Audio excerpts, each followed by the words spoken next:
everybody.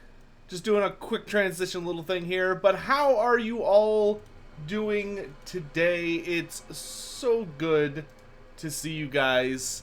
Hello, hello, hello, hello. So we're just gonna have some videos here playing in the background, and I'm gonna move myself kind of over here. I'm gonna make myself a little bigger. There we go. I'll give y'all something interesting to look at. Oh, I got a slight tear in reality behind me. Hello there! Hello! Hope you're all doing well today. We've got a lot of stuff to talk about, and I mean a lot. So I hope you all are ready to get into some questions. We're also going to be doing some giveaways and stuff over the course of the stream, so be sure to keep your ear out for that. But without further ado, let's go ahead and get started. So hello there. I'm Lore Master of Sotek. If you're not familiar with me, I am one of the premier authorities, I guess you could say, on Warhammer Fantasy lore and literature. I'm involved in many aspects of the community, including the MMO, Warhammer Online, Return of Reckoning, which is what we're here to talk about today. For those unaware, or maybe needing a refresher, Return of Reckoning is a fan-made Warhammer Online private server that has been running now for 7 years. It is strictly free-to-play server with completely no way to purchase anything or even to donate to. They literally just do this out of the passion for the game and allowing us all to share in it. Not only bringing back a very popular and beloved MMO, but constantly improving upon it. That being said, it's not just me here today. I've got a couple of people that are going to be joining me to answer your questions. And as I introduce you all, if you'd be so kind as to say hello. So we've got Max Heyman here, lead developer. Hello there.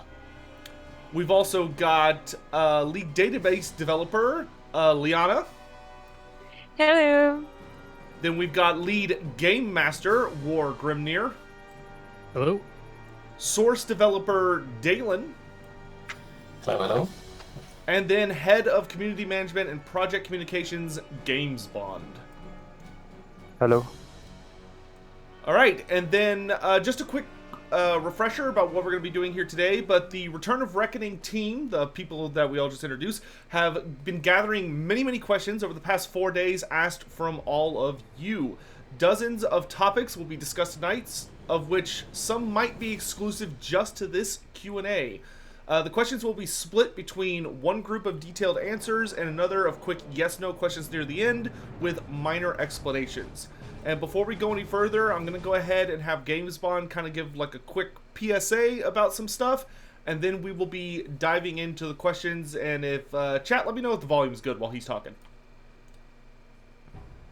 Alright, so hello everyone, and first of all I'd like to apologize for whoever was waiting for the Q&A in the previous hour. I'm gonna start by saying that part of the feedback that we've gathered after every Q&A included some concerns regarding the preparation of the questions beforehand, how they are picked, and how they are answered. So I'd like to tackle all of them before that we start. The reason why we ask for the questions first and then we give ourselves a few days to prepare the answers is because many of them require us to either gather data, merge duplicate questions so we do not repeat ourselves, and mainly to be able to answer as many questions as possible. Now, regarding the way the questions are picked and the way answers are prepared, it actually depends on the question itself. I merge a lot of questions together and I remove duplicates in order to have a final draft that caters for the appropriate time for the Q&A. We pre-write notes to the questions to make sure that we will cover everything and to avoid forgetting anything that we wanted to highlight, just like the one I prepared and I'm reading right now. We are unable to answer every question, while some others could be answered with minimal info or uncertainty. And that's because the purpose is not to sell you words and promises, but to actually answer the questions and meet the expectations later on. Thank you. All right, great. And just a reminder for anyone that may be a little distracted with something out there, not naming names, but if in case you're unable to catch the entire Q&A, there will be a VOD up on Twitch later, and I will also be uploading the entire live stream onto my YouTube channel so you don't need to worry about missing out on any questions or any of that stuff. So, without further ado, let's go ahead and get into the questions. Starting with Max Heyman, we have a question from King Doc. Can the general performance of the game be improved upon? The server performance is pretty good right now.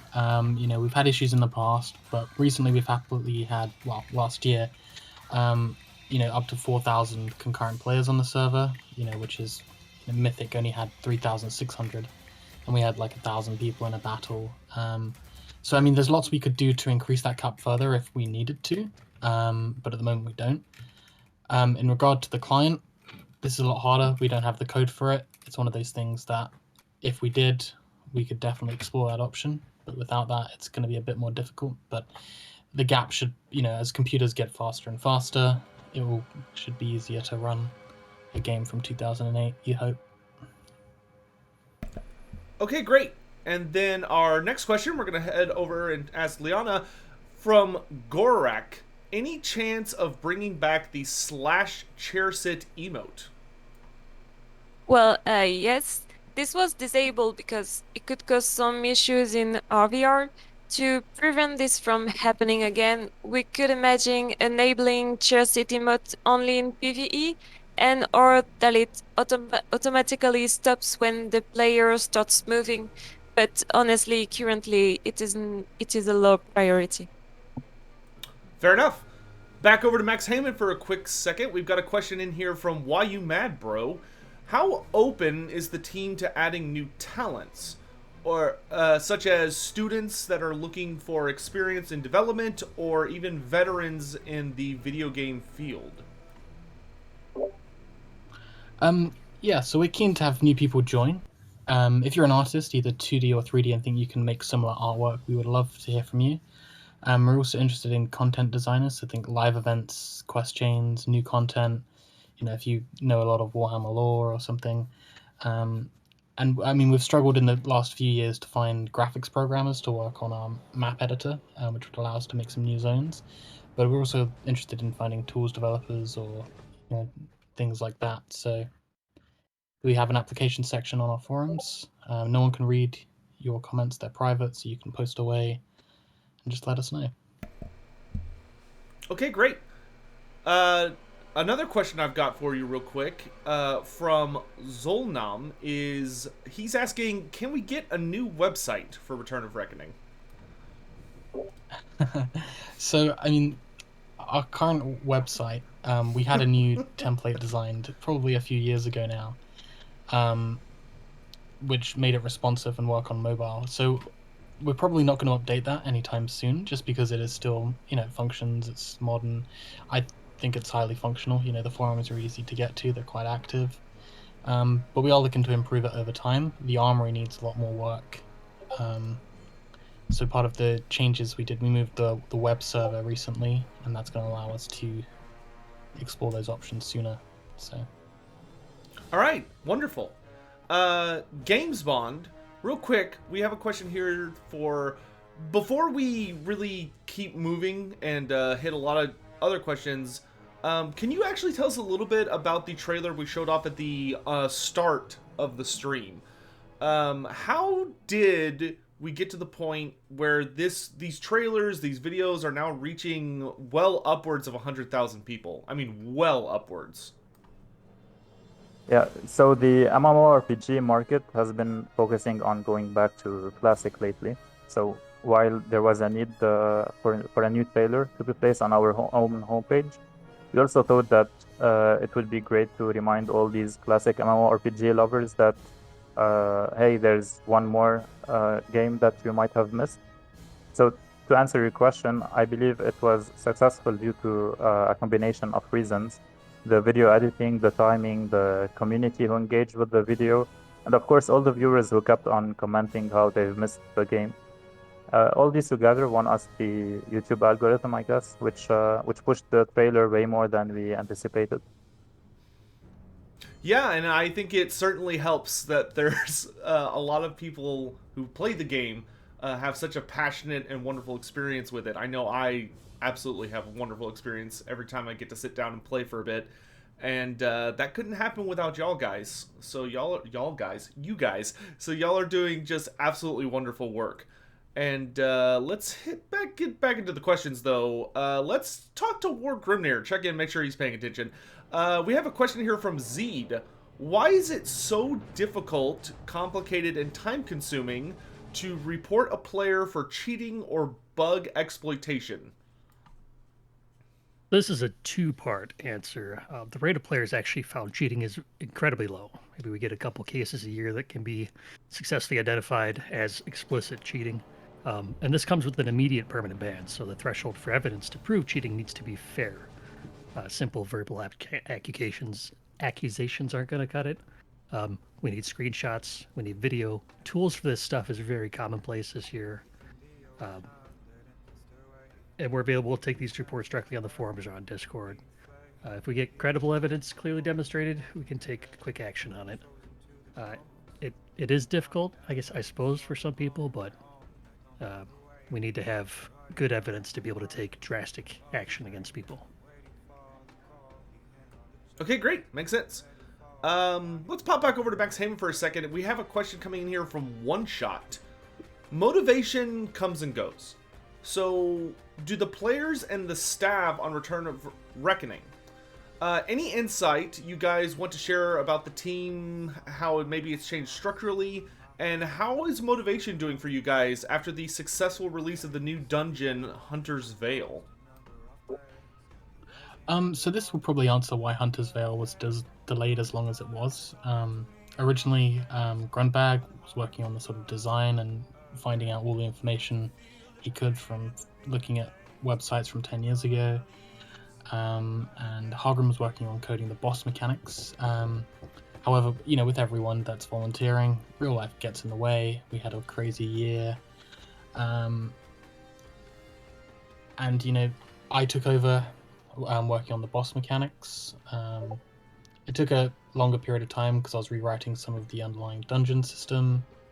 And I wanted to pay extra attention to all the details, the speech when you walk in, the stags that, you probably won't notice, but if you see them, they walk away from you as soon as you come near them. The birds fly off when you get near them. I like paying attention to those little details and getting everything as close as we could to live. So it took a bit longer. And yeah, that's sort of... motivation's good after that. I can move on to the stuff that I was working on before. And that's good, yeah. Awesome. Well, good to hear. And congrats again for the successful release of Hunter's Veil. That's a big accomplishment for you guys. Really, really well done. It's great to see such I would think beloved dungeon return so everyone can experience it again in new ways. War Grimnir, we got a question here from Cultist. Is cross-realming being addressed in any way or manner? Yes, of course. There's currently a renown and XP bonus when you log on to the underperforming realm, when the realm you're currently playing on has a population advantage. So we support cross-realming in that way. On top of this, once you engage in RvR, you're locked to your realm for 90 minutes before you're allowed to switch again. So you can't just jump on and see one side is dominating or whatever and switch to the other side immediately. We've discussed increasing this timer in the past to several hours. The community seems split on supporting it, so we haven't bitten that off. Regarding the intended negative aspect of this question, the observations we've made during times that people would theoretically choose to X-Realm shows very little swapping of sides. If anything, population shift during key periods in RvR because more people are logging in due to other players reaching out to their guildmates through outside connections, not typically switching to the other side. All right, fair enough. Liana, we got another question for you, this time from Gangan. Will the localization be continued and cover more tooltips and text in the game in various languages? We use a system called crowding system, which allows the community to contribute to translations. Unfortunately, we no longer have the original translations for items and quests, and they are probably locked away in the vault somewhere. Okay, Duly noted. Maybe one day we can find a way to bust that open. Games Bond. I've actually got a question for you from the community from Goryak. There we go. Can we get actual numbers on how many accounts actively and consistently queue for ranked play? Sure. So since the start of season 2, which started on the 28th of June, there were a lot. There were 958 total accounts who have at least played one ranked game, and in total they played 1,441 ranked games. So to be clear, this does not mean that there's more than 900 players who are actively playing in ranked, or if that's even their favorite game mode. But it's a fair measurement of the general interest, at least, or curiosity of that game mode. Okay, so there you go on that. Max Heyman, a question here we have for you. We got One Shot making a return here. Can the team tell us about what is your vision for Return of Reckoning?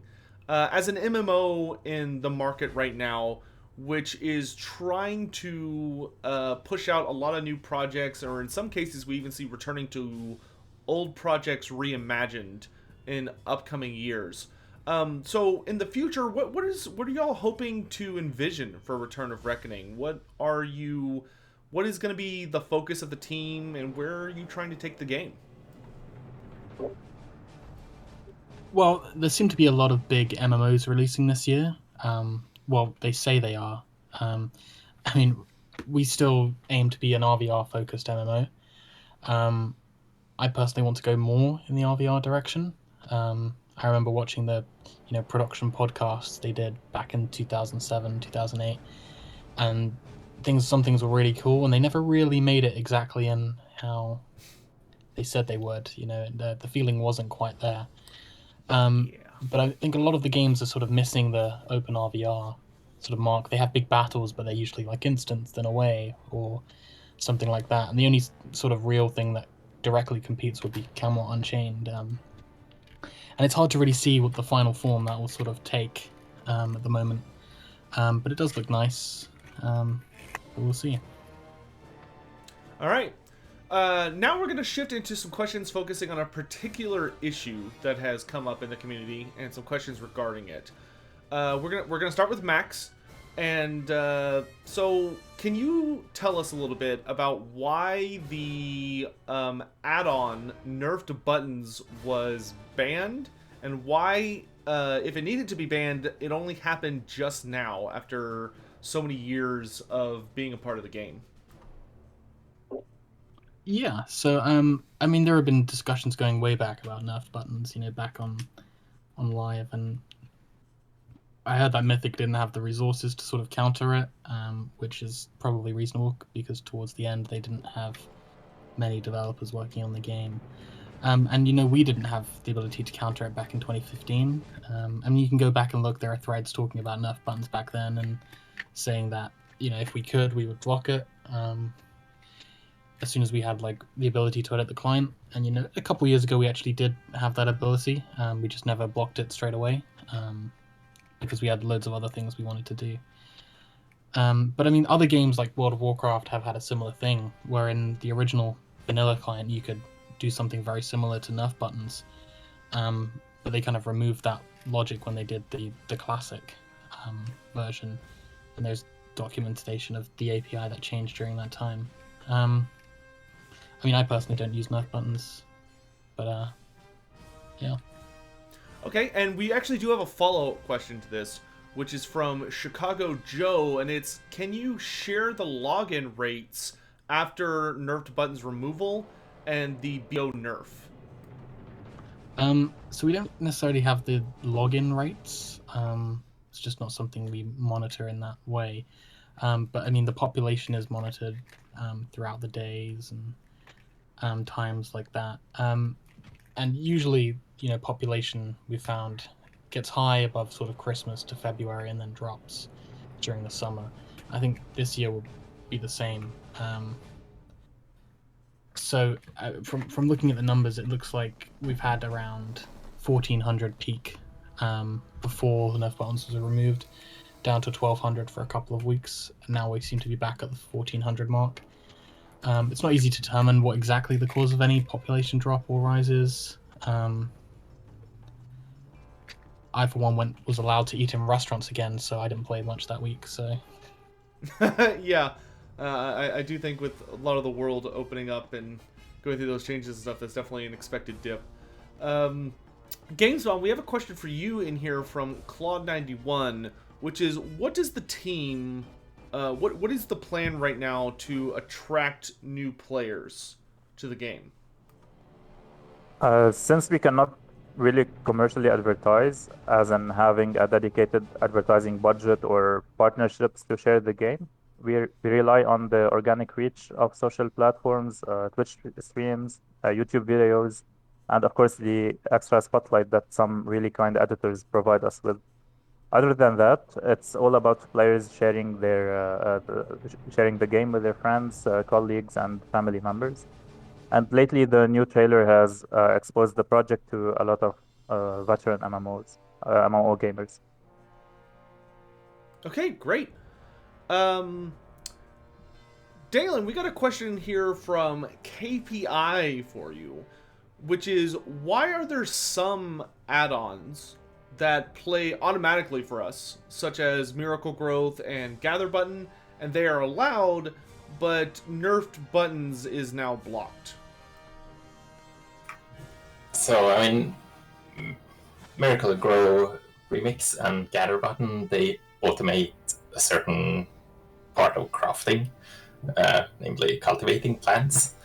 I don't know, that's not a very big part of playing the game, and I mean it's not automating any part of PvP, so that's why we don't think there's any point in blocking these add-ons.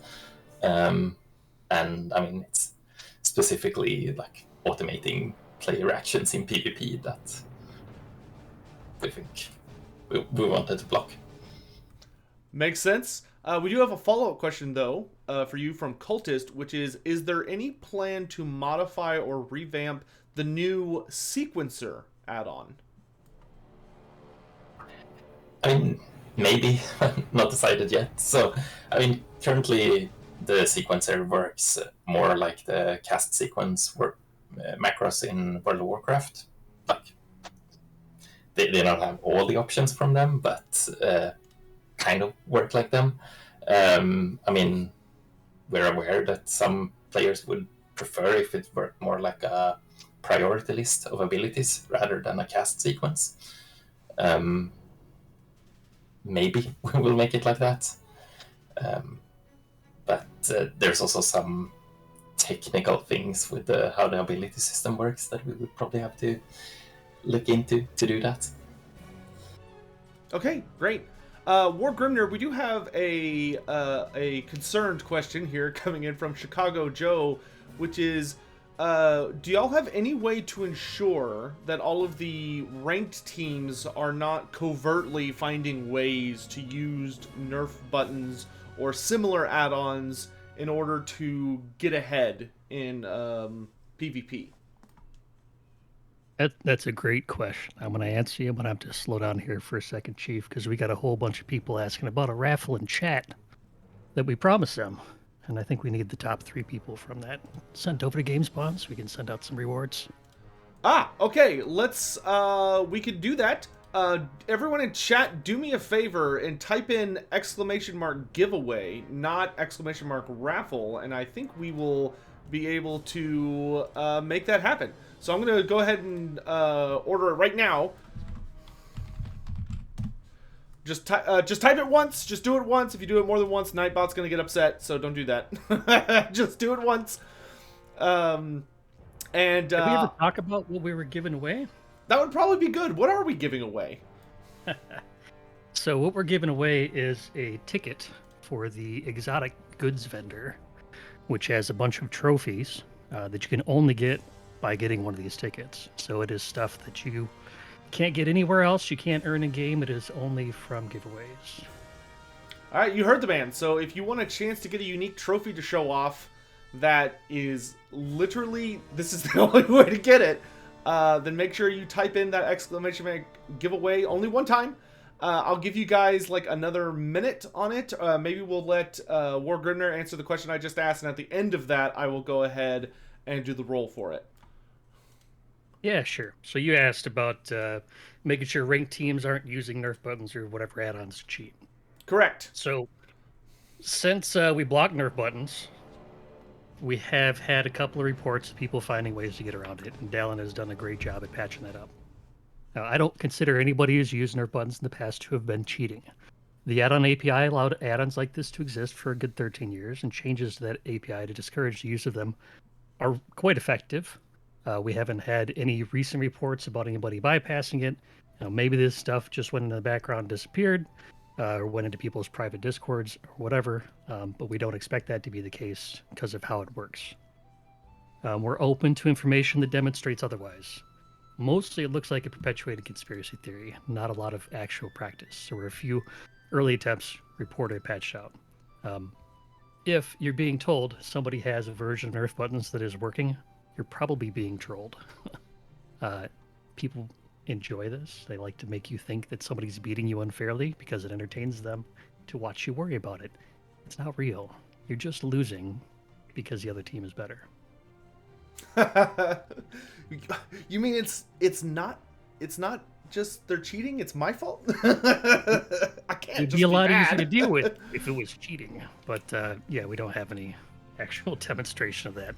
Happy to get it. Send me a PM. I'll send it off to the devs. We'll get it worked on.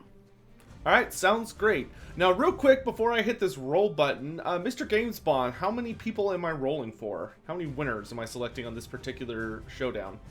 So we're gonna have five rolls, split, along this whole Q&A, but every roll will have one winner. All right, so I'm rolling one time. Here we go. The winner is Froznover. Froznover. If you would please send me a message over Twitch PMs, I will make sure that you get set up with the devs. And you get your ticket. So congrats to Froznover. And we will do another roll for that in a little bit. So don't worry about typing in any more exclamation marks, because you're not going to get anything. All right, back to questions. Gainsbomb, we're still with you from Alpha 1986. Why is there no preliminary discussion of the most painful threads, or at least a test period for the controversial changes that are sometimes made to the game? It really depends on what the topic is or where the decision comes from. As a team, we really understand that a lot of players will heavily push for what they personally prefer, and that's completely normal, because we also do this internally, but of course on a smaller scale. It still translates to personal opinions, though. Basically, everyone has their own opinion, but in the end, a decision must be made, just like any other operation or any other embodiment of organized corporate or something. So to give you an example, Nerf Buttons ban could have been discussed a week ahead of its removal. It would have triggered a lot of arguments, and there would have been arguments that are correct on both sides. However, it's a managerial decision that is based on how the project would like to be shaped. And the answer was that it does not want to have any significant automatic decision-making done on behalf of the players. That being said, there were a lot of internal discussions, and as community management team, we raised all the concerns from both parties, the ones who were with the ban and the ones who were against the ban. Now, the one thing that we did wrong, in my opinion, was the fact that we did not prepare an alternative to the add-on because it has other features besides, acting instead of the player. Okay, fair enough. So let's go ahead and keep on trucking here. Max Heyman, we got a question for you. We've got Klein91 making a return appearance. Is it possible to add more appearance items based on items that are already present in-game? I personally like to not just have appearance items for the sake of it. I feel like it takes away a lot of the achievement from earning the good-looking stuff. However, we do plan to add new items where needed, for example, when we have new content or releases, and we do have some of those planned. All right, fair enough. Next, we got a question for Dalen from Allback, which is there any chance to put the rank solos scenario emblems into RvR bags?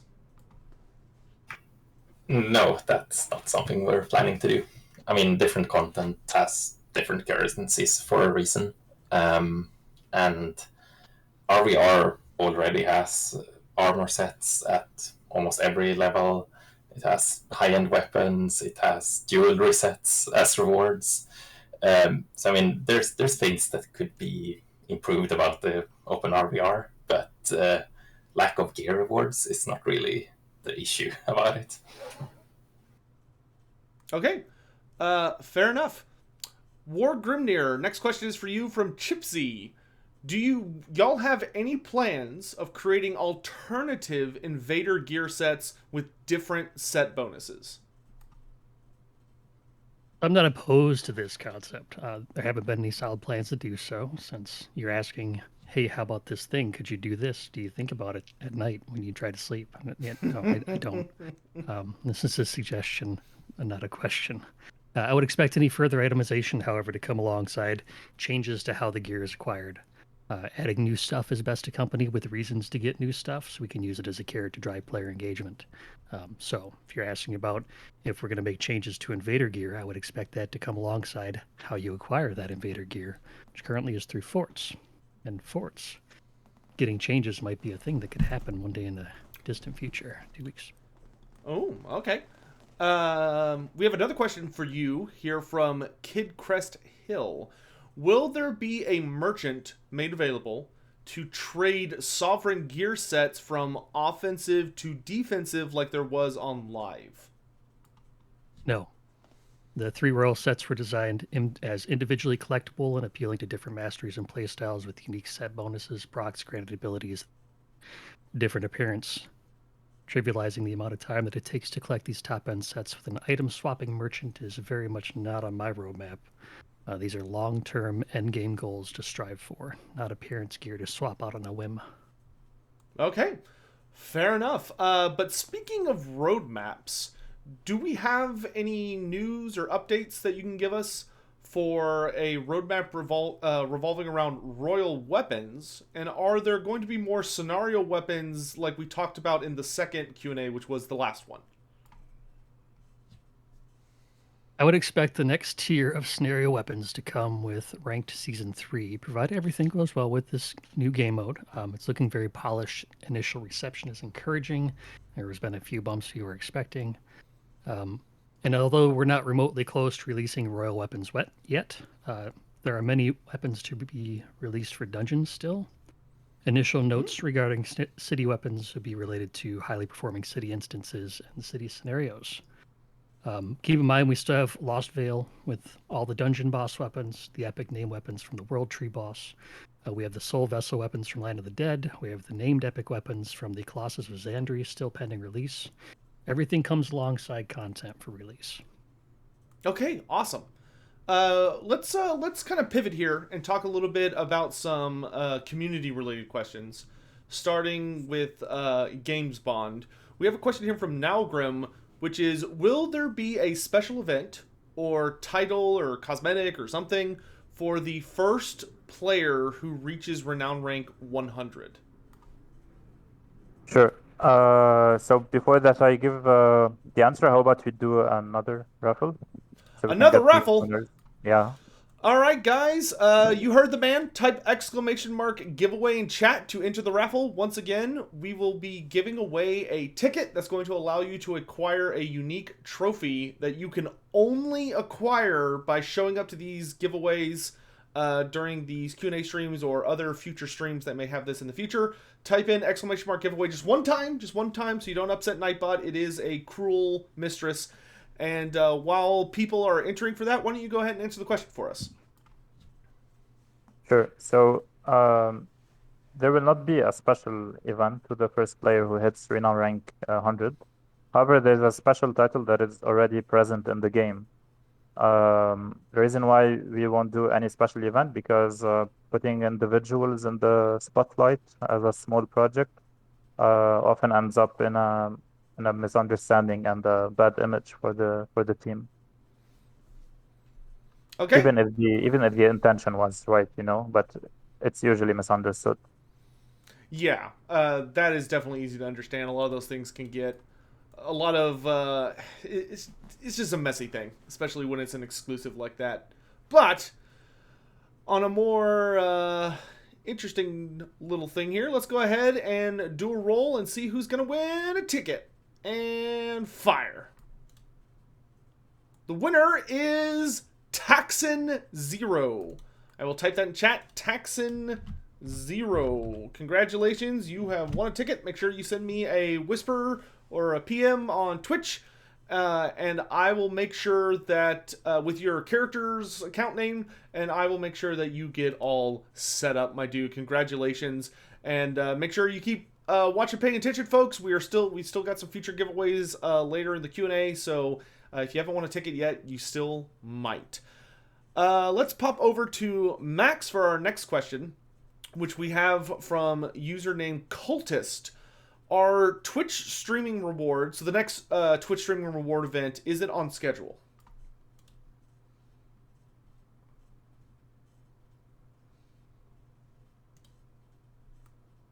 Hello, Max? Can you hear me? Hello? Yep, sorry, I was Okay, muted. there you go. So I've mentioned this before, but Twitch removed support for version 1 of Twitch Drops, which we were using. Of course they do. Version 2 works in a very different way than version 1. And I was planning on implementing it sooner, as I was hoping they would open up something called the Enhanced Experiences system, which allows us to do some really cool stuff. So you could have it so a drop happens when your streamer that you're watching wins a scenario, or captures a keep, or even give you some cow pies if they lose a scenario. And that would be really fun. They haven't opened it up yet. I'll keep asking. However, they don't open up soon. We'll have something implemented probably by around Q4. Muted myself there. Wonderful. I'm sure I would totally not let my community down. Games Bond, our next question for you is from Suna92. Are there any ideas on how to help streamers advertise the game and really get it out to new audiences and potentially even new players? So I believe that the current streamers are doing well and are sharing the game through different play styles. It's also important to know that the biggest streamers promoting this game are also the ones who often criticize the game as much as they support it, which is great because they can really cover and voice different opinions shared by them or by their own viewers. Now, if you're a streamer and you'd like to help sharing the game, then you can add the download link and the quick guide maybe to your channel's bot. You can share the news. You can rate other streamers internally between the community to make every single one of the streamers stronger, since we're a small community. And you can lastly be provided with exclusive information to help teasing the upcoming content. All right, wonderful. We have another question for you here, though, which is that, and this is, yes. I've heard, and I actually have heard this, that the community management team has sponsored a community-hosted and managed event known as the Pug Bowl. How'd y'all actually go about doing this? After being, there's kind of been a thing, or an image against community-held events prior to that for a notable amount of time. Yeah, that's completely right. But we never were against the community events in general. We were just worried that only supporting some events would cause a misunderstanding. Again, because we are a small project, small community, so things can go bad really easy. But basically, Max and I had a long conversation earlier this year, and we agreed to actually support the well-organized events while we coordinated directly with the host of every event. So regarding the Pug Bowl, I looked it up, and I contacted the host, which is Markan, and then we planned the event and how we're gonna do it, and it worked out nicely. We're positive that more events will be taken care of in the future. If you're someone who is interested in creating community events, you can head to our forums, drop the whole idea there, and you can contact anyone from the community management team afterwards. Then we will review the request and make a decision based on how good the event is, how transparent it is, and of course, how organized the host is. Okay, great. So you heard that, folks. If you have ideas or you're hosting or wanting to do events with these guys, make sure to reach out to them and get that ball rolling. Maybe you can work something out. We do have a follow-up question, though, relating to what we just discussed, which is from Simba, which is, will a dev or staff team get together and play in the next Pug Bowl? So I think each one can reply for themselves, but personally, I will have to check if the next Pug Bowl would require more help to organize it, because from what I know, it was really a lot of work to do for Marcon, and I wouldn't want to leave him there alone. So I think I would pass the next event personally. I don't know about the rest. Is Max Hayman's knight even level 40 yet? So you're saying there's a chance? Well, I don't think you will reach. Y'all just have to keep your eyes out to see if maybe a dev team is able to get organized and show up for the next Pug Bowl. But those things are always a little tricky to organize. Our next question, let's actually talk about PvE for a bit, which is a subject very near and dear to my heart personally. Liana, we have a question here from Zinian, which is, are there any new plans to revamp the PvE game mode, apart from adding just, like, missing dungeons? Well, before answering this question, we will have a raffle, and with 3 winners this time. 3 winners this time. Good lord. All right, so make sure y'all type away ! giveaway in chat. A new giveaway is starting right now. So be sure to go ahead and hop into that. I'm going to be picking 3 winners this time, which is a lot. That is quite a few folks. So be sure that you are joining in on that. Okay, good. It's working. Anyway, so make sure to enter. And while people are jumping in on that and dogpiling on that ! Giveaway, would you mind going ahead and answering that question for us? Should we need to repeat the question, or is it fine? I'll go ahead and repeat it just to be better safe than sorry. So are there any plans to revamp the experience of PvE or add new things to it beyond just restoring missing dungeons from live? For PvE, missing content is the focus. We want to make sure every quest, every public quest, every TOK unlock is working, and I have been doing that for years, just like the whole team.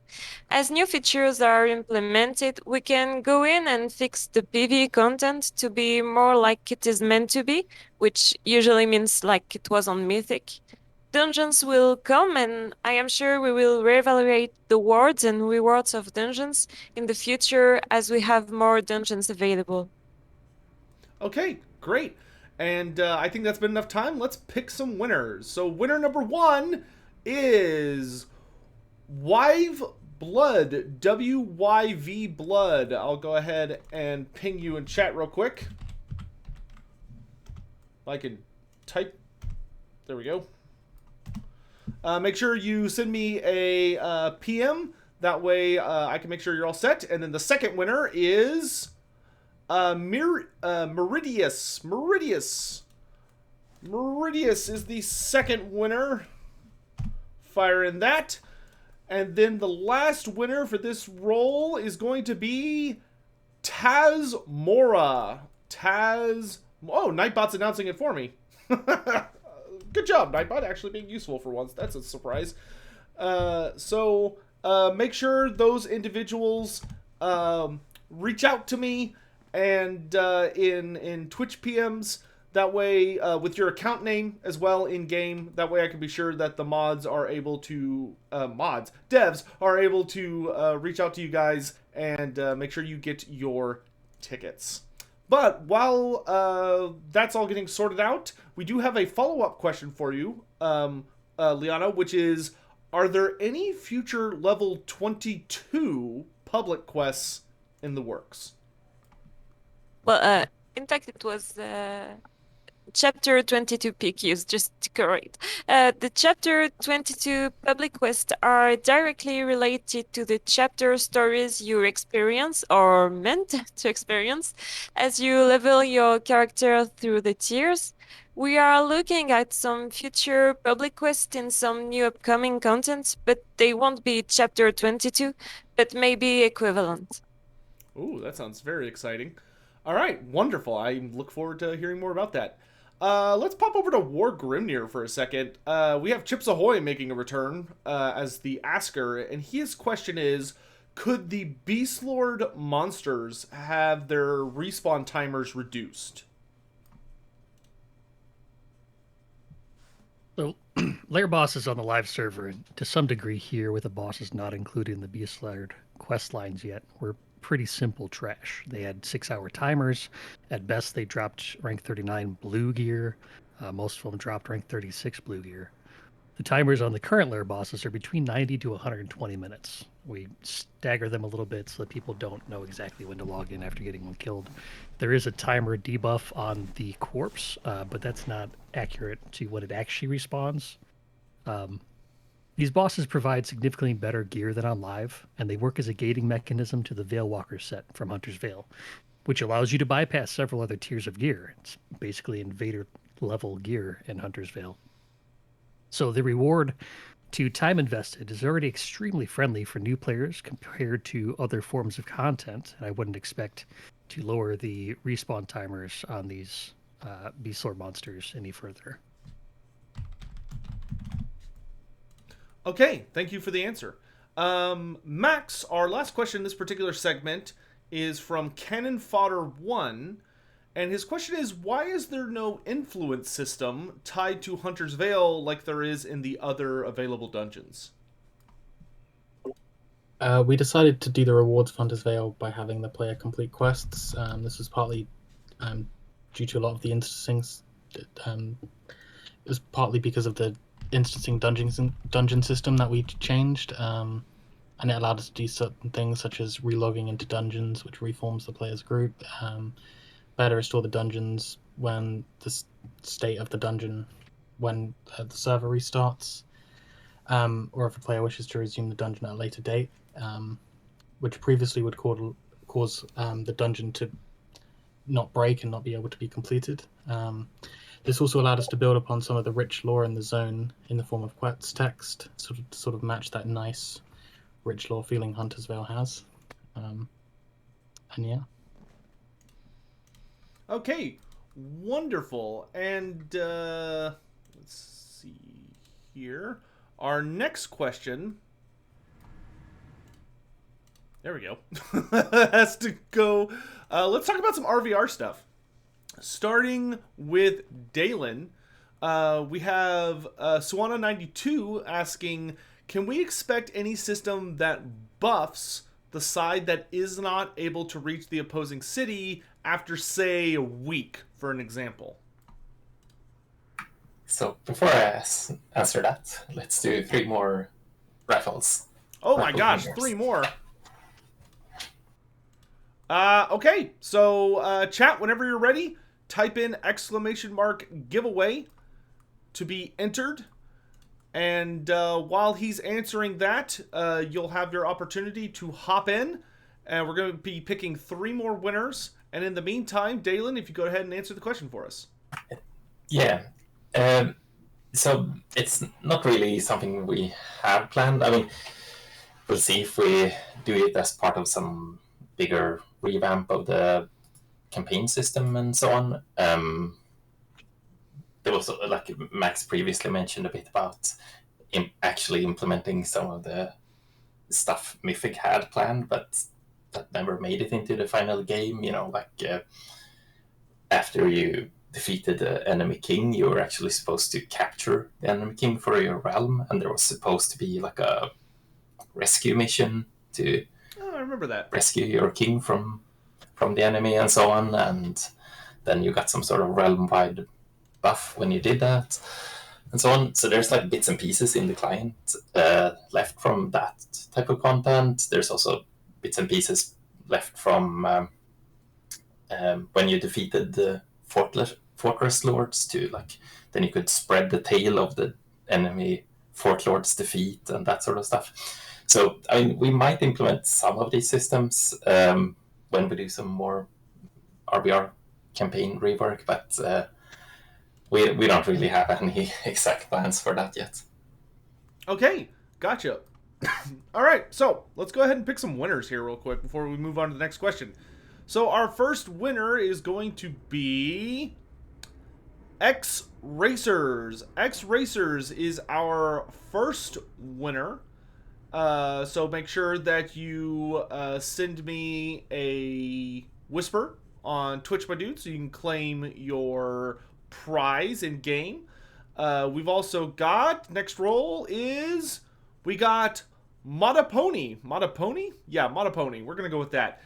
Make sure that you reach out to me. And then our last winner for this particular roll is ODBC. ODBC. Make sure you send me a whisper on Twitch. So far, everyone's been really good about sending me whispers. Make sure you don't miss out on that. Otherwise, I will have to give it to somebody else. So thank you all for participating in that giveaway. We'll have some more coming up later. But for now, we've got some more questions to do. We have another question, actually, for Dalen, from the same person, Soana92, which is, can we expect any system that makes fights against organized warbands with almost the same MMR in cities possible? Possibly in the future. So, I mean, there's a couple of things that would need to be fixed for this to work. I mean, first of all, to do any sort of matchmaking, you would need to spawn multiple instances at the same time, not spawn the instances as soon as there's someone to fight against, as the system does now. But to do that, we would probably have to make some improvements to how the city queue system and the warband works. So currently, as you all know, if a member disconnects or leaves the warband, you leave the queue. Back on live, there was actually support for like offline warband members. So I think that's something we would probably have to implement support for. So if a player would disconnect or crash just before it's firing off the instances, you're not. I mean, the whole warband wouldn't get screwed, and you could still get matched with the proper instance. And that when that player logs back in, they can just log straight into the city instance and that sort of stuff. So there's like a couple of things like that would need to be fixed first. But then, yeah, sure. We think that, like, I mean, balanced fights are probably more fun for everyone than like top warbands stomping the less organized warbands. I would say that's probably true. We do have a follow-up question, actually, from Goryak, which is, any intent on further preventing city dodging by creating a new queuing system that perhaps kicks off all cities at the same time? after the player's queue instead of the current kind of tower falling system, one after the other starting. Yeah, so I mean that one kind of ties into the last question really, and it's kind of the same issues there with that. Yeah, we would definitely need this offline war member support, so you stay in queue even if you would crash shortly before it kicks off the instances. All right, wonderful. Our next question is for War Grimnir from Mikfez. Do the devs consider the current system for forts and cities to be working as planned? I think it was Mike Fez. I've seen him around before. Cities and forts working as planned. Yes and no. The initial plans for forts and cities were a bit more extensive than what we have implemented. They were brought to a highly functional state over several months of effort between multiple devs, which is kind of grating on the player base. Development will to iterate on content you've been bashing your head against for, tends to fade after a while. So, the player base itself doesn't tolerate exceptionally long periods of difficult change either. So we brought everything up to a point that we found acceptable and worked and was generally bug free and didn't crash and everybody was able to complete every time. And it's been working well. The winds always change. Leaves us with content to return to in the future. Unfortunately, that will mean ripping off old band-aids, which isn't exactly a fun job for new devs to take over from old devs that are no longer with us. But that is part of constantly growing the game. All right. We do have a follow-up question for you. This one is from Cultist, which is, in your opinion, why is it so hard for Destruction to seem to defend or push a fort? Do you think there's maybe any possible causes behind this proposed issue? Destruction was defending a lot of forts. Pushing forts, the populist Destro answer of the week would be that Broadhead arrow stacking is holding everyone back. The meta commentary is usually something related to realm organization over a specific class balance. Low effort, AoE overperforming combined with a realm lacking leadership to adapt to it on the fly will always cause problems. I think it's a bit of both. Whether or not something should be done about it and by who is a different question. Forts in the end are large keeps with enforced population limits, and there's nothing stopping Order players from overloading keeps in the lakes with enough Shadow Warriors to darken the sun under a hail of Broadhead arrows. We don't see them in RvR to such great effect. There's no Stonewall of Shadow Warriors until the fort, which means they're logging in specifically to dominate in that content. So do we put a cap on how many of a particular class is allowed in to forts? If it were the arrows, wouldn't RvR be a continuous funnel of Destro deaths at every keep? If Broadhead Arrow were directly responsible and it hasn't seen change in over a year, why now? There's a broader picture of what's going on. Surface level examination tends to reach for the easiest and most direct answer to try and change things. In the end, player coordination will overcome almost any measured, reasonable change we make. Otherwise, it would take some very large and unreasonable changes to force the issue. All right. Got it. There's your answer to that, folks. Next up, we've got a question for Max from Alpha1986 making his return, which is, do you plan on changing the structures of forts and cities in the future? Yes, we do. We spoke about using new siege weapons in fort battles, which we are interested in doing. We are looking to have a keep and fort tweaking session soon, where we go over some of the mechanics. And nothing is set in stone, but I would like the end goal for like a realm in RvR to actually own the other city. Chaos taking over Altdorf, Empire taking over the inevitable city, and we can have them spawned up as if the other side actually owned it, implement some sort of the side public quest from the original city sieges, and we've recovered the old data, the old maps of how they existed before the RvR versions. And it's probably something that could come into fruition once we start looking at cities again. So, yes, something. Okay, great. From there, we're actually going to bounce into some quality of life questions. And our first one is from Liana, which is from Cannon Fodder 1. His question is, can we please add dungeon maps for the newbie players' quality of life when they're heading into these new experiences? Well, once again, before answering the question, there will be a raffle with 3 winners again. Oh my gosh, okay. Chat, you know the drill by now. Make sure you type !giveaway if you would like to win a ticket so you can get a unique trophy that can only be won by participating in these kinds of events.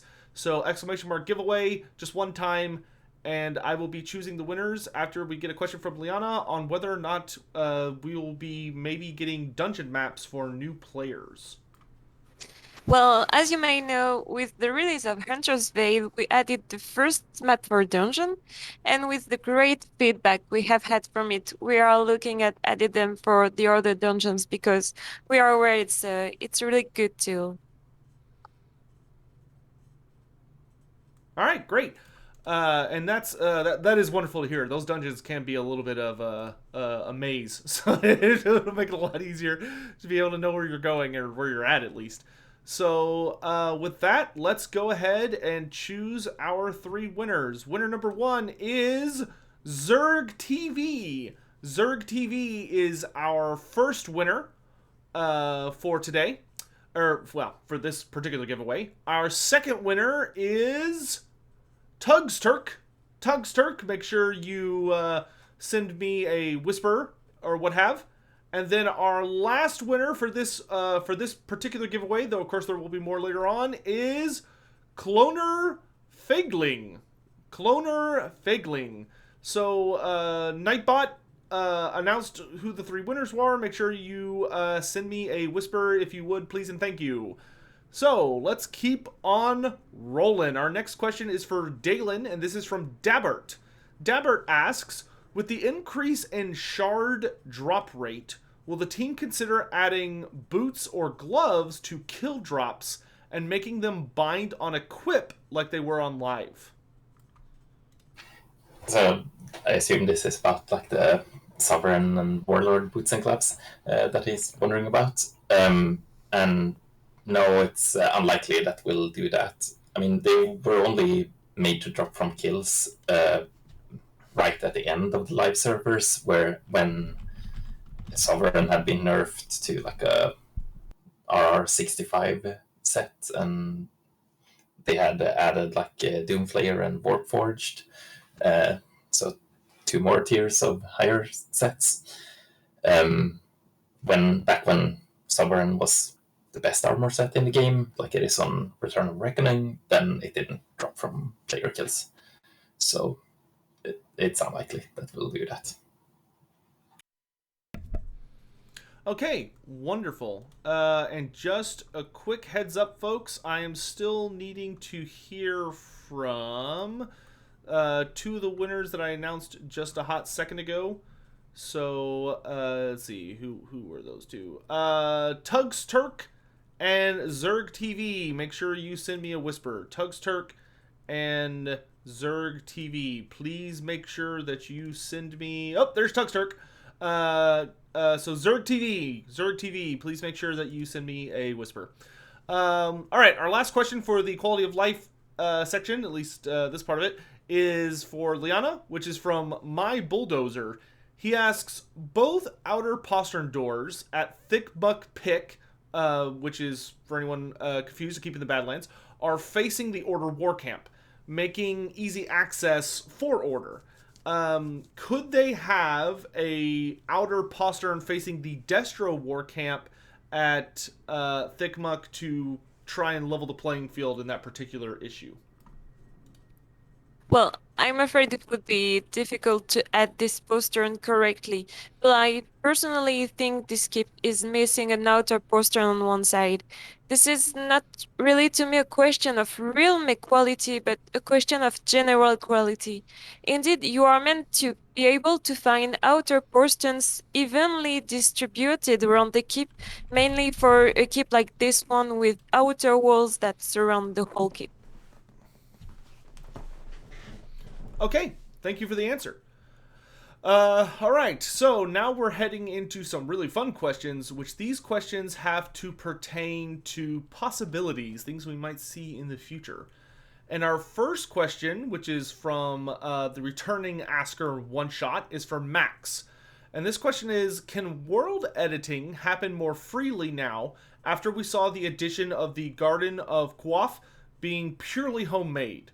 And a brand new addition to the game's world. Could we maybe see more things like that?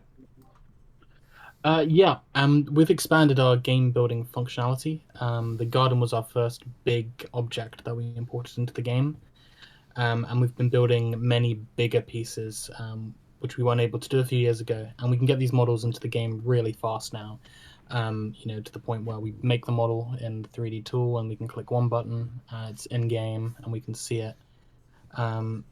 So we can really move fast on these things now. Okay, great. I look forward to seeing what y'all going to be creating for that. We do have another question for you here from Zinnian, which is, with Ranked Season 2 being released and the Hunter's Veil, what's the next big project that y'all are thinking of maybe taking on apart from, just the usual bug fixing? Yep. We finally released Ranked Season 2 and Hunter's Veil. We were a bit behind schedule, and I hope it was worth it in the end. We're working on sort of two big projects for the future, one of which has been worked on for a while, but that will be my primary focus for a little bit. We have a release date in mind, but we're keeping this just to ourselves, but it will be truly, truly beautiful. And the other part is Land of the Dead. The Necropolis of Xandri part, the open world area, not the dungeon, is what we're also looking at working on. And yeah. Okay, and I'm going to go ahead and say that probably answers our follow-up question from Vry, but just in case you want to add anything onto that, their particular question was that, A, if you've started working on the Land of the Dead, and B, do y'all even have like a vague ballpark of when that may be released? So the short answer is kind of. We initially had done some work on the public quests. However, we feel that the Land of the Dead was released when it was released back in 2009, that it was too focused on PvE. Still chasing World of Warcraft. When what really made Warhammer and Dark Age of Camelot great was the open RvR. So we're trying to sort of redesign how some of it worked to make it a real RvR zone, whilst keeping all of the really cool Tomb Kings features and the unique world bosses. So we don't have a fixed release date for the Land of the Dead. We plan to release the Necropolis of Xandri and Tomb of the Vulture Lords separately. And we're also looking at adding the Pyramid of Cetra from Wrath of Heroes with a sort of new mechanic. But we are working on that is going to be one of the things we're focusing on. That sounds very exciting. I can't wait to hear more updates on that in the future. Our next question is for Dalen from Bagdoglio. There we go. That sounds a little better. Is there any plans to remove solo queues from the City Siege scenario? Yeah, so this is something we might try out for a while at least. We have discussed, so that you have to form like a 6-man at least to be able to queue up as a group instead of queuing up solo. The system already kind of prioritizes warbands and 12-mans and 6-mans before solars, but yeah, we might actually enforce that at least for a while and try it out. Okay, so maybe an interesting experiment coming up in the future.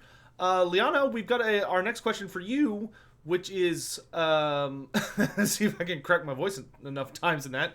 Are there any plans to add some more bank vault slots?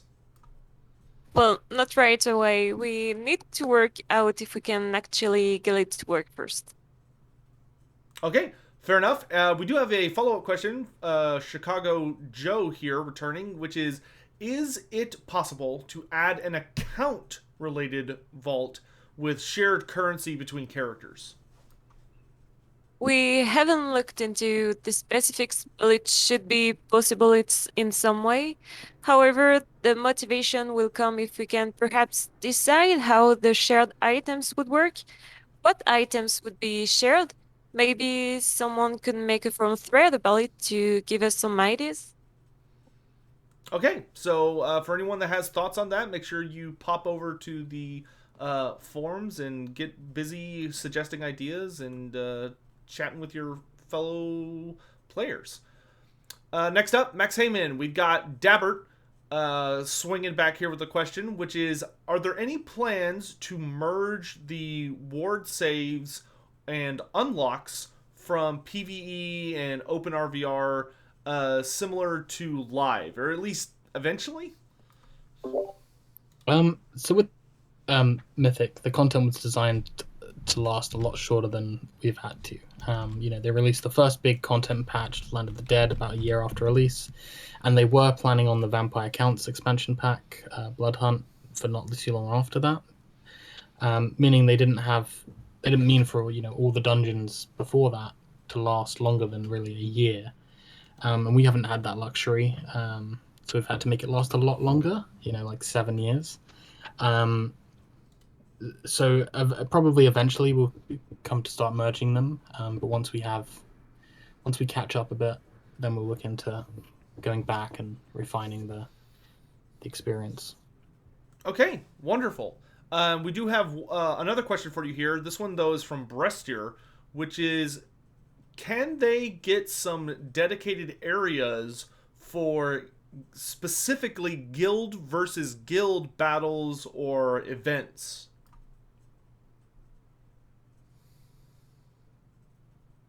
I think you're muted, Max. Yep.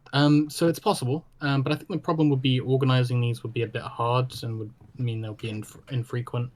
We have the group ranked queues at the moment. I'm not sure on the statistics of those, but from before they weren't the most easiest to set up. One thing we have considered is building on the guild keep ownership system a bit more, making keeps feel a bit more like guild homes. So we're thinking about making keeps attackable anytime. It's something we've sort of been spitballing about, and really making the keep feel like a guild sort of own place. Okay, wonderful. So this is going to be the last kind of full Q&A section. Then we're going to be diving into faster response questions. But this last section revolves around balance. And our first question here is from Max, and it's from iDrop. And he asks, does the team still aim at delivering big balance patches at the end of every season? I've been asked to do 4 raffles first. 4 raffles first? 4! Okay, we are stepping it up. Chat, you know the drill. Make sure that you are typing in exclamation mark giveaway, exclamation mark giveaway, just one time, to have your chance to win a ticket so that you can have a unique trophy that no one else in the game is going to have except for other winners of these giveaways. This is the only place you can get it, so make sure that you are hopping on that bandwagon. While we're waiting for everyone to enter, if Max could go ahead and answer the question for us of, do y'all still plan on delivering big balance patches at the end of each season? Yeah, well, we don't want to put strict dates on them, but we want to aim for it to be around the same time. This really we can save a lot more development time. Instead of doing changes every week, we can batch them all up in one batch and get them done with, in maybe a few days or up to a week, instead of spending 2-3 days a week on them, testing them and things like that every week. It really saves a lot of time, so we can focus on actually more content, which I think people really care about. Okay, wonderful. And I'm going to go ahead and select some winners here. So winner number 1 is Snurgington. Snurgington is our first winner. Make sure you send me a PM or whisper over Twitch. Congrats to Snurgington. Next up is Super Pupster. Super Pupster, congratulations. Make sure you send me a whisper or a PM over Twitch. Our third winner for this particular volley is going to be Archaic Boredom. Archaic Boredom, hopefully not a descriptor of this event. Make sure you reach out to me. And congratulations on your win. And then our last winner for this particular round is going to be Flemin TV. Flemin TV, make sure you send me a whisper or a message over Twitch. Thank you all so much for entering this particular round. Let's continue on with the questions. We have a follow-up question for Max, once again from iDrop, which is, does the team wish to carry on with the Realm Champion system? If so, will there be any changes to how this procedure is done? Yes, we wish to carry on, but as with all things, there are some things we can take away and learn. The way we picked people at the beginning was we went through some of the balance forums, picked the more common names of people who are posting stuff. I also asked for members of the Return of Reckoning team to sort of nominate people. We then put all the characters, I went through and pulled all the characters these people had, and we looked for sort of people who had a lot of experience over loads of different characters. We wanted to get every class at least carried once. One thing we didn't really anticipate is different levels of people's engagement. So we're probably going to look at other ways of recruiting these people when we build up to the sort of next phase. So you'll hear more about that in the future. Okay, wonderful. And just a quick note for anyone in chat that has won a giveaway. So far, everyone's been really good about whispering me. If you can, try and send me your account name and one of your characters' name that you want to get the ticket. Just to be clear, that would be the preferred amount of information. I will be sure to message you all after the live stream in case I didn't get that from any of you, but just a heads up. All right, our next question is for War Grimnir from Player Panel. Is there any chance of sharing your definition of balance and how you determine if it has been achieved? There's about 16 questions currently in the Rules for Balance Proposals thread that covers the same thing that went over with the Realm Champions. These detail methods on how we would like to better come to conclusions without getting into the aggressive back and forth of Class X is better than Class Y, so give us A, B, and C. You can have D instead. Like that stuff's not really helpful. I could quickly run through them. We've been going on for about an hour and 20 minutes, so I think I'm going to pass. And I'll send you a link to that if people want to refer to it afterwards. Yes, wonderful. I will, in just a minute, kind of spam that around chat. We do have another question for you, though.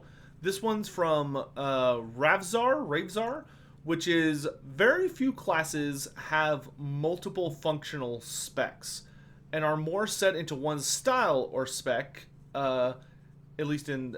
are there any plans in general to make the other, maybe less popular specs more viable? So when I first wrote up my answer to this, it wasn't as friendly as I'll make it. This is kind of a bad faith argument that ignores the playable specs of each class. What they're asking about is like, I have a meta spec, and this is the meta spec that is always going to be played in any warband, and that's the only thing that people are going to be asking for. That doesn't make the other specs not playable. We aim to have at least 2 of the 3 mastery trees playable as its own spec. And the reason for this is some mastery trees are just designed as utility trees anyways. So they don't have like, oh, I have an AoE spec, or I have a city spec, or I have a ganking spec, or all these other different ways you could play a class. For tanks, you could have a DPS or a tank spec, and then you have a utility tree, and you can't play that by itself, right? So I feel like all of the classes currently have some kind of playable spec. It just depends on what type of environment you're talking about playing in. All right, you heard him, folks. Take that to heart. We do have a follow-up question, though, from the aptly appropriate Why You Mad Bro, which is, do you have any soft plans for the Two-Handed Slayer rework? If so, could you speak about that for a minute? We don't have any soft plans for the Two-Handed Slayer rework. We're still very early in drafting focus items for the next balance cycle. It'll likely be a culmination of Realm Champions and existing balance proposals to get a rework fleshed out. I wouldn't expect to see it during the next cycle, as we have other unfinished items from the previous one that we want to make sure that we get to first. Okay, great. And just real quick, chat, I'm still waiting to hear from Snurgington and Fleeman TV. If I don't hear from the two of you in the next couple minutes, I'm going to be re-rolling your tickets to make sure somebody gets those. So if you two want your tickets, please send me a whisper or something over Twitch DMs or whispers. It's super easy to do. You just click on my name and yeah, you. Yes, you in chat. send me a PM.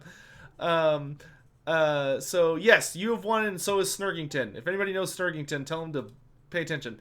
Okay, so this last section we're going into, chat, this is the finale. This is the grand finale of the Q&A, which is that I'm going to be asking a series of questions with their accredited askers to the devs, and these are going to be very, very brief. We are not going to be doing in-depth questions. We're going to be trying to keep the devs to as few words as possible, preferably just yes or no's, but if they need to expand on it, they can, but once again, trying to keep it fairly short, so we're not here until the world blows up. So, Dalen, you're going to be the first person we start our cavalcade of questions with, and our first one comes from Quathon. Will there be more focus on improving RvR campaigns in the future? I mean, sure. I mean, we've focused lately on finishing some other parts of the game, so we have Okay, great. I haven't had much focus on our RvR, but we'll definitely get to that. Fair enough. Next up, from Chicago Joe, is there a plan to revisit AAO boosts and penalties? Not AAO itself, but possibly other mechanics to kind of encourage spreading out. Okay, next up from Gangan. Will the overview of guild rewards be updated, such as guild upgrade, keep upgrades, guild mount upgrades, or just new rewards to incentivize people to join guilds and level up their guilds? Yeah, I mean, so it's kind of two questions, but the keep upgrade system first, it's, I mean, currently very bare bones, and we want to definitely do a lot more with that, and it's in place, but we need a lot more upgrades and stuff with it. But also with the guild coins, we would like to expand that system a bit. Okay, great. Yeah.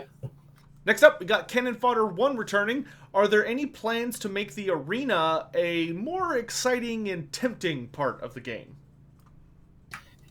Yeah, so, I mean, first of all, I think the first priority would be to fix the various bugs in the arena that happen when you do like group versus group duels. Then there were initially a bunch of other plans for the arena, but currently they're probably a bit lower priority. Okay, our next question for you is from Tosher85. Any chance you could add a Blacklist to solo ranked? No, that's not something we've planned, at least. I mean, also, we don't want to impose way too many restrictions on when it can't create scenario pops, as then there just wouldn't be any pops. Fair enough. And our last question for you is from Zolnum. Are there any trackers for city sieges and forts that the team could rely on when it comes to balance? Yeah, I mean, we do have some logs and records and stuff of city sieges and forts, but that's just one of the factors. When it comes to balance decisions, we factor a lot of other things into that as well. All right, great. Thank you for answering those questions. Now we are on to War Grimnir for the short question and answers. Our first question for you is from Navis. Is there new scenario gear coming?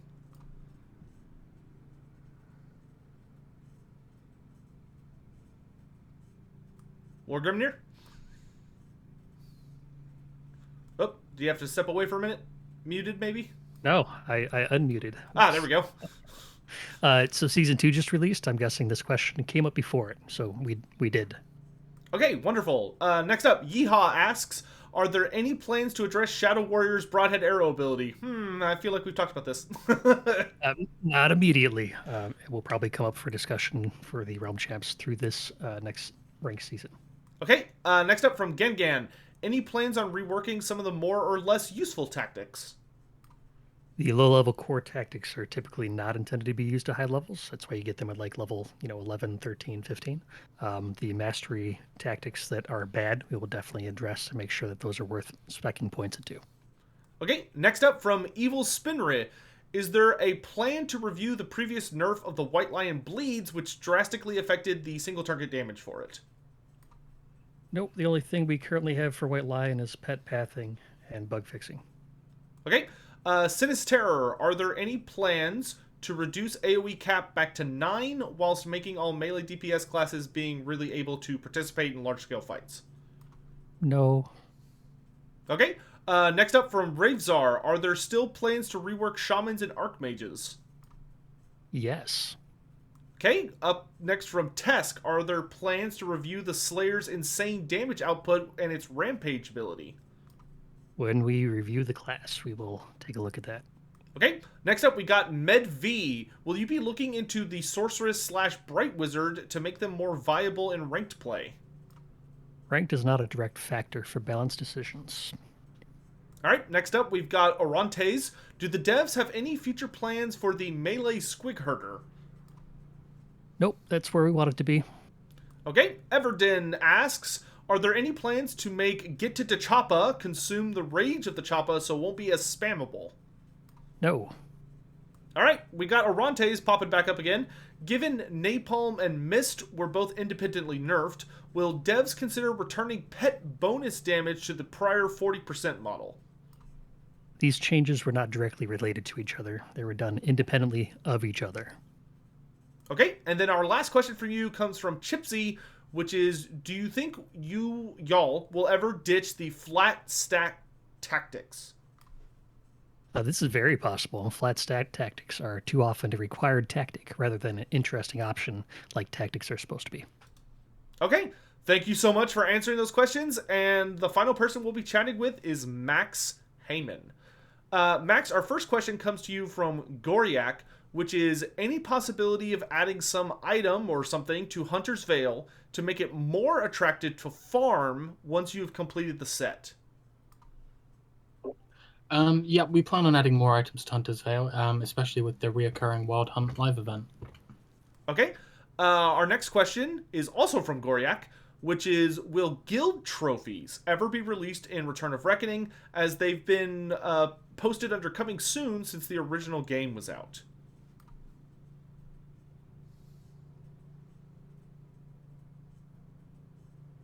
You muted? So this is something we would have to, get working. It could have been really easy for Mythic to sort of get it working, but they left some crucial parts, which is going to make it very hard to get us working exactly how Mythic intended for it to work. Gotcha. Typical Mythic. Our next question comes up from Tesk. Will we be able to craft armor sometime in the future? It would be something that might fit well with the blacksmithing UI, depending on how we can fit that in. Okay, well, that would be exciting. Our next question comes from Treef AM. Will White Lions ever receive a dual wield option? I mean, before we sort of consider it, we would need to sort of see if the proper animations exist. We might need to rebuild some of the weapons, see how it fits in lore, how to build the actual abilities. So many variables to give a definite answer, but it's definitely not immediately on the radar.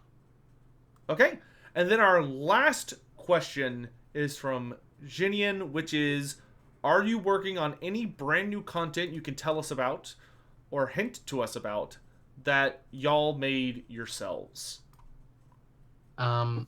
We are working on new content, and all I can say is it looks truly, truly beautiful.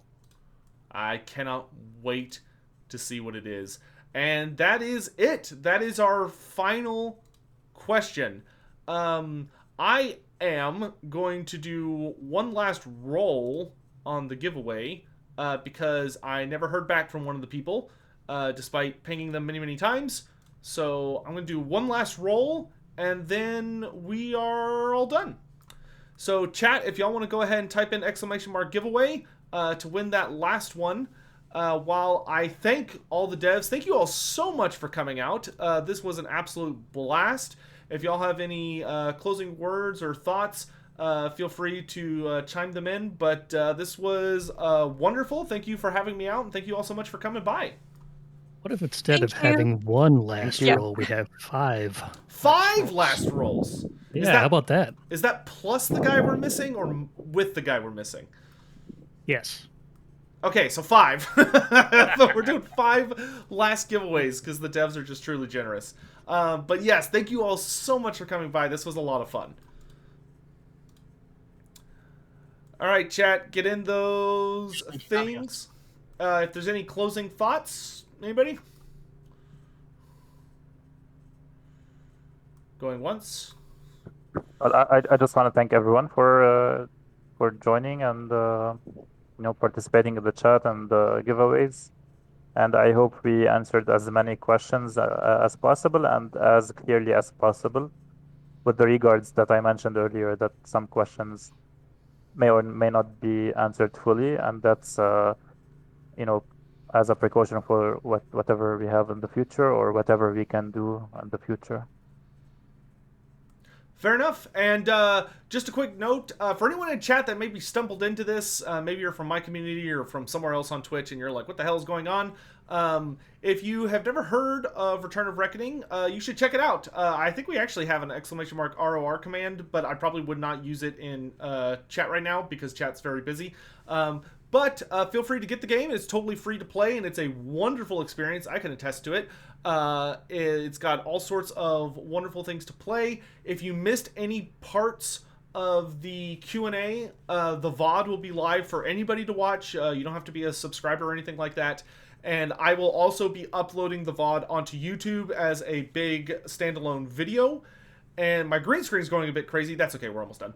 And so thank you all so much for joining us. I'm going to go ahead and roll for the last 5 winners of their tickets. Just a reminder, if you did win, please send me your account name for Return of Reckoning, as well as one of your character names that you want to receive the ticket. So without further ado, let's go ahead and roll the last 5 people. First winner is Tropical ROR, Tropical Roar, one of those two. So Tropical Roar, thank you so much for being here, and congratulations on your win. Next up is Kreborg. Kreborg, thank you very, very much for being here. Congratulations on your win. Our third person is the Russian Santa. The Russian Santa, congratulations on your win.